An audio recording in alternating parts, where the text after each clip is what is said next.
Mbote na bandeko nyonso bozolanda ngai toye lelo po tolobela makambo oyo euti koleka na kati ya Congo malgré boyebi bino moko IDPS soki événement moko opposition esali bayaka toujours po bacréer mensonge moko boye po bato balanda bango.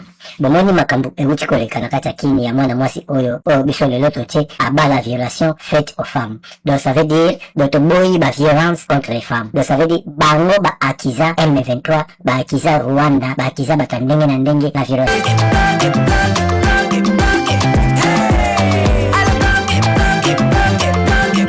Oyoki elenge ya Congo, tapelema, tapelema, tapelema, tapelema, tapelema, tapelema, tapelema. Ivuka sai katanga tosangana, Congo Central Kinshasa tosangana, Ekwata Bandundu tosangana, Moswina Mosangi biso nyonso.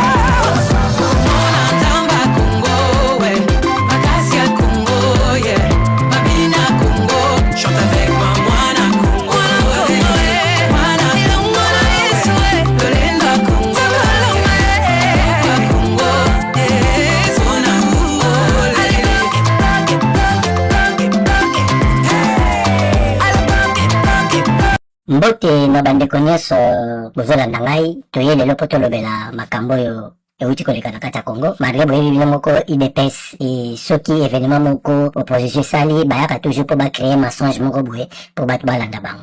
Bomoni makambo euti koleka na kati ya kini ya mwana mwasi oyo biso lelo totie abala violation faite aux femmes. Donc ça veut dire toboyi ba violence contre les femmes. Donc ça veut dire bango ba akiza M23 ba akiza Rwanda ba akiza batandenge na ndenge na violation contre les femmes. Boyebi na toka kabila ndenge bato ya IDPS bande ko poster ba photo bomona nzete na nzoto avaje bakoma lokota ba photo nyonso ya monde oyo eleka na Côte d'Ivoire eleka na Haïti eleka partout ba guerre même ya Angola bakomisaki yango ba Congolais bapesaka ba mort wanyo tu ba violence wanyo tu bapesaka yango identité Congolais ama balukuta biso nyoto toyebi yango bango bato baya na démocratie balingaka ba Congolais bino boyebi yango bino nyonso bien ke bango bayaka toujours bazobomaka ndeko na biso na este bazobomaka ndeko na biso na este mais tomonaki biso nyonso na ba élection te koleka na 2023 awawa oyo ndeko moko ya mwasi azalaka na Kasai kuna avotaka Moïse Katumbi ndenge baboma ye ndenge babeta ye ndenge batike mutakala parce que kaka po aexercisaki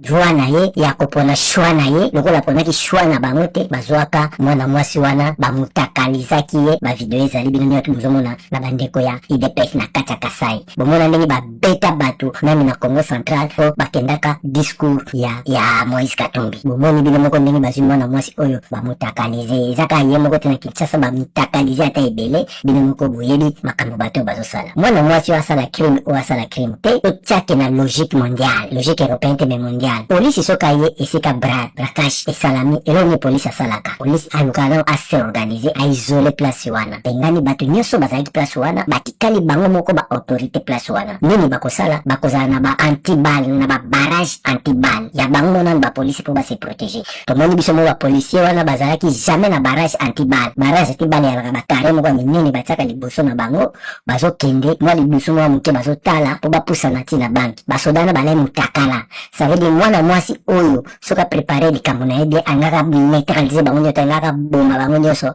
azwi mpe mbongo nde akei bapo balai na bango protege te baleka na baarme balai non protege balai pame na baantibal yango wana bomoni Congo place ezokende baye bakangi mwana mwasi oyo bozwi bokangi ye boneutralize ye ça sert à rien ya kodéshabille ye ya kolakisa vagin na ye ya kolakisa mabele na ye bango nde bakati bilamba mwana mwasi oyo est ce que bilamba mwana mwasi oyo teya kosala braquage to ye moko mwana mwasi akosala braquage bozwi bolongoli ye botiki ye mabele libanda kote mosusu bozokotiemisa mpe botikaki ye mutakala meme mutakala chose oyo na monde ekosalama te mwana mwasi oyo braquage oyo asalaki soki aza africaine soki asalaki na pays oyo aza na nationalité na allemagne balingi batraite ye boye te malema boyebi bango basala deuxième guerre mondiale mpona makambo oyo basala mais soki bango nde mutu bazala bakanga mwana mwasi oyo balingi basala ye boye te premièrement eloko ya liboso liboso balima balingi basala ntango balingi bakota bakangi ye baneutralize ye eloko ya liboso balingi batinda ye epai ya bato oyo baza baspécialiste mpona kokestione ye baspécialiste wana baza bato oyo ameme te aza kokestione azoluka mpa yeba soki oza normal toza na maladi bon aza bato oyo polise atia mpona badetecte problème oza nango na mambosali oza na problème ya mutu bakokanga moto liboma te na poto bakokanga moto liboma te moto liboma awawa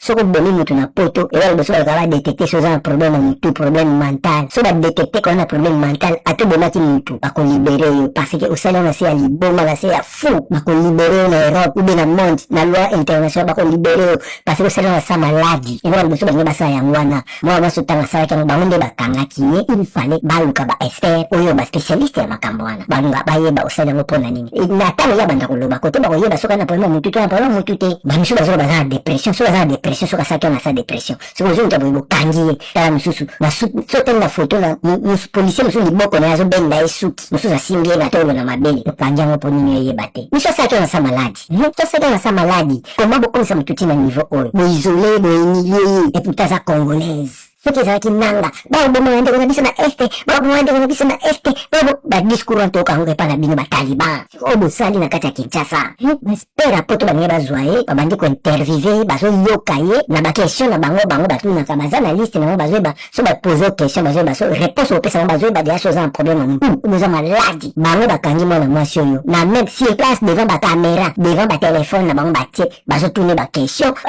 temboko vraiment te pa mutu pasi bokotuna ye bongo te ifale nde boneutralizaki ye nange mpete boneutralizaki ye bokutaki résistance pozalaki na munduki ya plastique bokuta ye résistance nde bozwaki ye ifale botraite ye bien bozwi botindi ye pa baspécialiste bato basala mambo wana botuni ye makambo ya moto nde pete oyo bango te ndenge anga pasi interview na ye toke tomonaka na journal ebimi ke non ces femmes là azalaki na problème ya motu oubien aza na problème boye batindi ye na CNPP parce que azoloba mamo boye tozocomprendre yango te mais bino devant caméra mpo bolakisaki boza babon police bozali bato moko bozosala makambo mpona chilombo bozwi bobandi devant caméra bobandi kofilme bosalaki bainterview bozomenase meme olakisa biso hotel nini ozali mbaso botundango ya secrete peuple sayeba bolinga bofilme bamona bino mosusu bazosala bazomata na immeuble policier azoloba kita soki bokiti te yo indivisa ezalaka bongo policier monene aza pas même nantibal mabosali mwana mwasi oyo nga personnellement nasepe nanga te ezolakisa violence ya régime ya chilombo soki asali braquage asali yango na mboka na ye mari aza na passeport allemand il faut que baétranger toza na mboka bato soki osali dega oyo mwana mwasi asali aza quand même mari aza na passeport allemand mais soki asali dega na allemagne bange batraite nano comme mutu à part violence asali bange bayeba asali yango mpo na nini estce pauvreté nzala aza maladi tala ndenge boisole mwana mwasi ya bato boye boisole boemilie ye epuis bovanda mo calme boye mpe na télévision bofélicité bapolice na bino basali mosala kitoko nzambe alimbisa bino félix makambo osali oyo nyonso kozwela yango peine de mort imagine soki eleka na époque ak joseph kabila pene tomona bamama na oyo ya bamasha mumenu na belgique bazolela motambo kabila azosala biso na mboka na biso bomona bosali mwana mwasi bofuta yango azali mokongo te aza mongala te aza ndeko na bino bosala yango tyala mwana tomona atyala mwana ntango apresentaka identité na ye aosoutenir na ndenge bofinga ye bino bosabulaka motu nyonso ata aza moto ekolo na bino so kaka alingi chilombo te bosabulaka motu nyonso metamaka bosali ye boemilie ye botiki ye motakala bokotikoti ye misapi parci par bavideo mosusu moye totyango eza te po tiktok apermettra yango te donc un jour baonia toza bapousse contre le régime oyo policier jamais akokanga motu atervive devant bacaméra babanda kotuna ye sur place makambo nini asali wana makambo oyo bamemaka motu batie place moko ya seki ifo na bosécurize ye ndenge azalaki aboyaki oblige fo bosécurize ye motu okutu abomaka Kennedy John F Kennedy babosanaka balakisaka ye antibal te baboma ye mais bapolisie basécurisaka motu wana abomaka John F Kennedy bazwaka problème pourquoi botiaka ye antibal te lelo soki otali na États-Unis atobomi bato po basécurize ye bafamille ya bato wana obe bamire bato wana obe banti bato ya makambo oyo osali bakolakisa antibal mariko oza criminel bakolakisa antibal mpo motu mosusu asepe na mambosali te akosupporte te akozwa mpe munduki abomi yo bakolakisa antibal mpo babomi te bazoprotege lokola mokonzi moza criminel tala bino botiki nzoto libanda libumu libanda mabele libanda na kati kuna botikaki motakala na kati kaka bino bamasha mumenu un jour bokovivrango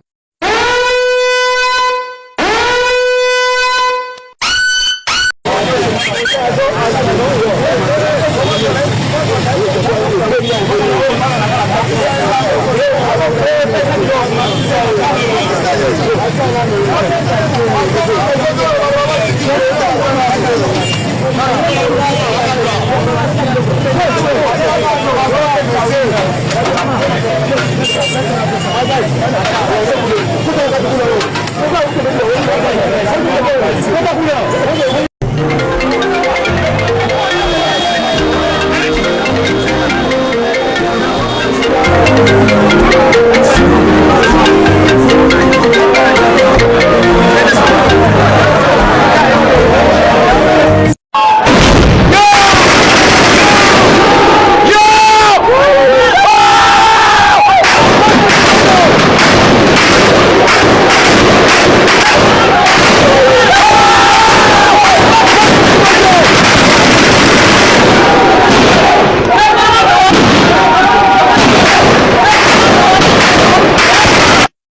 Oginenga lobby.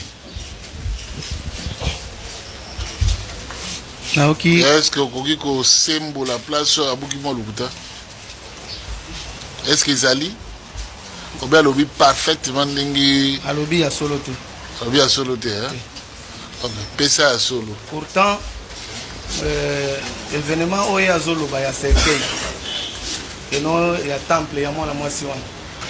Ngai na kota kite. Komanda boya ki pema kota na kati. Batu ya pe crime. Nde ba kota ki. Ba koti na ba cameraman o bazalaki sur place. Ba koti na kati ba perquisition ko sala perquisition na bango ba sali nyonso wana. Ata pe mo ba kota ki na kati te pona betele lisolo ya ba cercueil. Video ya cercueil eye koleka na tongo. Biso nyonso tomoni yango ndenge badu expliquer ba cercueil ba biloko ya temple wana. Mais sur place batu oyo bakotaki babimi mwana mwasi oyo azali mutu abakisi tala biloko bamoni na kati. Ye amoni video te ta mususu ayoki masolo na monoko nanga. Atika mona video wana na pepa na ngaiti. De vidéo la kisaki yo mutakala wana. Aluli yango alobi azu yango na yebi te so kotinda ngai ya komona na ba honte. Ba pese lilobate. Aluli yango otindeli. Otindela ki na air nini. Tango ya zolo ba ke 22h. 22h wana soki bonzi nani déclaration na oya sambaki. Avouaki abi oui atindela kengai. Ba ko tuna mutuna moko ya kangamaki a répondre te. Ba tunebo. Tango omoni ke inférieur atindeli omoni eloko moko ya mabe na epa inférieur yo tant que SD okosala nini atka répondre na mutuna wana. Po aloba ke natindela ke na 22h. Même si natindela ke na 22h, problème ezate selon yi. Ba image oyo ngai na filmaki etambola ki mokolo wana c'est parce que munatikala ko publier. Ba image ko tambola le lendemain. Nde ere tamboli nde wana siko babandi ko luka ngai po ngongo na ngezaki na kati. Poso aloba ki natindela ki na 22h non. Pourtant tant nga na tindeli vers à part ye otindeli na nisus. Capitaine Mwamba. Nangonga nini? Hier vers ba 18h hein tolingi to kende ya lobi azo kende ndanga pe na zo kende. O tindela ngai. Azo chomba. Ngala exité. Kanga ba ndenge moko na ye. Tango akei azo longola teni abi mais quand même nazo mona image yango tenga bi nazo tindela yo. Na tindelier. Na ebisie ekomi. Atali abi na moni yango ekomi. Savanga ebise na kenda. Ndeko kenda nganda kunyosa yango wana tema tozaki fatigué. Na kena ke kolala. Alors l'obis les pièces qui jouent dans les dossiers sont là. Le colonel devant le parquet a répondu à cette question et il a martelé ici. Il dit, c'est bien moi. J'avais pris ça pour deux raisons. La réponse est là. La première raison est de faire rapport à mon chef. Parce que j'avais reçu préalablement l'appel de mon chef à aller descendre au niveau de Victoire pour savoir qu'est-ce qui se passe là-bas et poser les actes. Et ensuite, il dira, c'est pour savoir qui sont des assaillants qui sont restés au niveau de la banque. Monsieur le Président, c'est un commandant bataillon, c'est un colonel. Il ne devait pas seulement rester avec la dame et de ne pas savoir qui sont restés à l'enclos de la Raobank, monsieur le président. Voilà l'intérêt étant commandant, étant opérationnel, il devait savoir pour leur permettre de bien opérer, monsieur le président. Voilà la quintessence réponse, monsieur le président.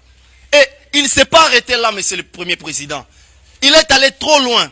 Il a proposé au parquet. Vous me retenez ici.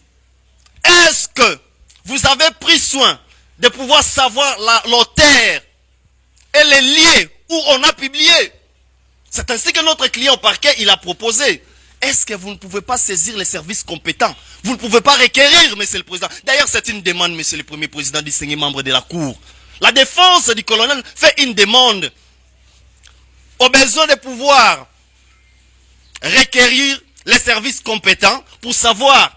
Mais, monsieur le président, lorsque vous irez même loin pendant l'instruction de cette cause, vous allez vous rendre compte que pendant que cette vidéo était en train d'être montée, où on posait des questions à la dame, il y avait beaucoup de gens, à gauche comme à droite, qui prenaient les vidéos.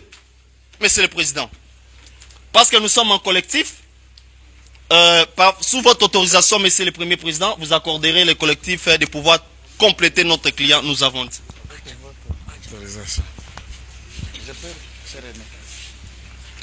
Merci de la parole accordée, distingué membre de la composition, monsieur le garde de la loi. Naturellement, je sais que cette cour elle est très sage. Et la sagesse fait preuve déjà par les différentes questions posées par vous. Nous risquons d'induire même l'opinion et votre cours risque même de s'orienter par une voie d'erreur. Comment je dis ça? Tout en respectant la cour. J'attends vidéo. On parle de quelle vidéo? Nous devons situer la procédure puisque l'instruction déjà, vous ne nous avez pas aidé dans le sens où on instruit prévention par prévention. On sait que nous traitons ça, nous partons. On est en train d'instruire de manière générale. Ça, c'est un constat que je relève.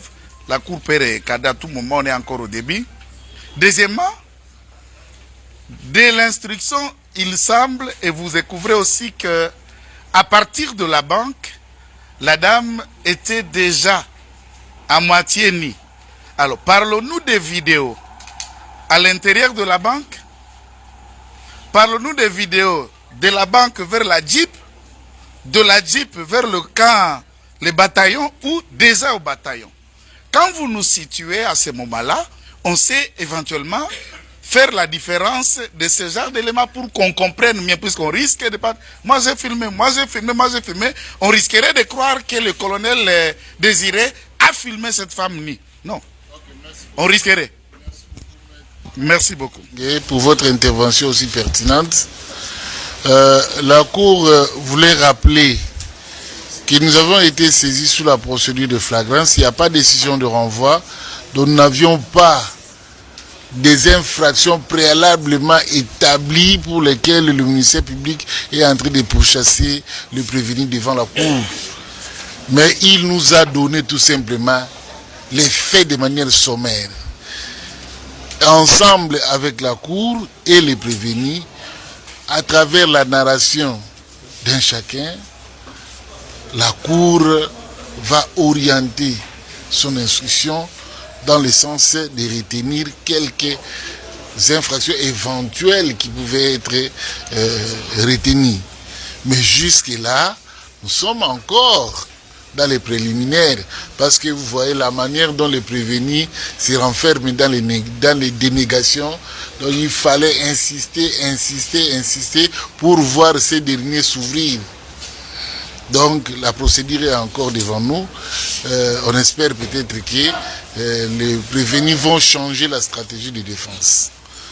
En ce qui concerne les vidéos, nous avions saisi, en fait le parquet avait saisi des téléphones et qu'il a versé devant la Cour sous réserve de visualiser ces derniers.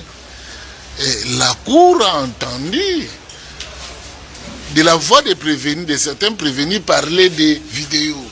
Nabandi ko ça la vidéo. nabandi kozwa image asengi image oyo kuta tembamba image. Ce que nous sommes, c'est déjà des premiers indices qui nous servent de pistes d'exploitation. C'est comme ça que la Cour est en train d'exploiter ces images-là. Mais on ne sait pas les images, il y en a combien de versions. On a entendu encore dans le lors de l'instruction que le colonel aussi avait fait son vidéo. Ah, donc il y a les vidéos de l'adjudant première classe, il y a encore une autre vidéo version colonel, sur base de laquelle il s'est servi à faire rapport à sa hiérarchie. Donc il y en a autant. Donc autant de téléphones peut-être, autant de vidéos. Donc viendra un moment où la Cour va requérir de la haute cour militaire les instruments appropriés pour la diffusion de ces audios. Et à partir de là, on peut avoir des informations inédites qui n'ont jamais été révélées ici à l'audience. Mais après avoir soumis tout le monde au contradictoire, certainement les avocats des prévenus vont donner leurs impressions, leurs analyses critiques par rapport aux vidéos qui seront diffusées. Donc apaisez-vous, apaisez-vous. Il y a encore une dernière phase, la comparaison de la victime. Il y a la victime qui doit aussi comparaître pour essayer équitabilité du procès. Nous sommes dans le cadre d'un procès équitable. La victime doit comparaître tout en préservant sa personnalité avec des méthodes aussi scientifiques que la Cour connaît. On va prendre des mesures avant dire droit pour que la dignité soit préservée. Non, on ne fera pas comme tout le monde, non. La Cour scientifique va ordonner le huis clos, prendre des mesures d'encodage et consorts pour préserver l'identité, la personnalité de la victime. Et on va l'attendre. Ok, le ministère public, il y a quelque chose aussi à glisser. Monsieur le Président, le ministère public voudrait préciser, s'agissant des vidéos, qu'il y a deux types de vidéos. Le commandant bataillon est devant vous en procédure de flagrance pour avoir fait des vidéos et diffusé des vidéos, non pas obscènes, mais parce qu'il a utilisé l'appareil photo, a utilisé des images sur les lieux où il y avait un renforcement des dispositifs de sécurité sur les lieux des opérations, au mépris des télégrammes du commandement militaire qui interdit l'emploi des appareils et la diffusion des images à caractère opérationnel. Les images de l'adjudant Kamenga, ça, ce sont les images qui exposent en fait la nudité, qui dénigrent la personne et qui mettent à la place publique pratiquement qui outragent les mœurs à travers des attouchements. Et ça, c'est poursuivi aussi dans un autre cadre. Donc il y a deux séries de vidéos, si on doit parler dans ce sens-là. C'est pourquoi on a retenu la violation des consignes pour avoir utilisé les appareils et des images sur les lieux des opérations, et que de l'autre côté, quand nous parlons des viols, des traitements inhumains et dégradants, nous visons plus l'exposition de la femme par ceux-là même qui étaient censés la protéger, peu importe les crimes qu'elle aurait commis, mais dans un état de droit, il ne devait pas agir de la même manière. Donc le commandant bataillon n'est pas poursuivi pour avoir diffusé des images obscènes. Ça, c'est un autre groupe. Pour lui, en tant que commandant, il n'aurait pas dû mettre à la place publique les scènes lorsqu'on les descend, parce que là, il y a un document qui l'interdit formellement. Donc ça c'est par rapport aux images. Et par rapport aux autres aspects qui viennent d'être dits tout à l'heure, je pense que le ministère public se réservera le droit. Quelqu'un a dit tout à l'heure que...